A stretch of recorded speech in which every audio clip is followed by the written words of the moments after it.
сушила руками, и потом думаю, дай-ка засеку время, потому что так всегда как-то быстро хоп-хоп, и вроде высушила. И мне просто ради интереса, я думаю, надо засечь и просто посмотреть, сколько же уходит времени. Минута 22 секунды. Я думаю, ну это вообще, это что-то нереальное. Я пожалела об одном, что надо было еще раньше так подстричься. Я эту челку и туда, и сюда, и прилижу, и приглажу, и поставлю, и направо, и налево. Я просто вставала, и у меня прям... Ой, куда я сегодня хочу, куда хочет моя челка, что я сегодня хочу. Я вижу, что тут немножко отросло, тут отросло. Но когда я понимаю, что стала я уже дольше сушить, не минуту 23, думаю, наверное, уже надо идти на стрижку. Да, надо. только начинаешь дольше сушить, да. думаешь, да ё-моё. Да.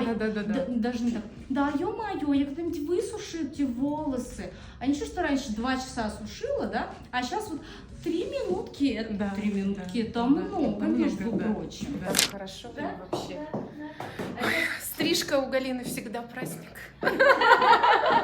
Не, ну правда. Это не реклама.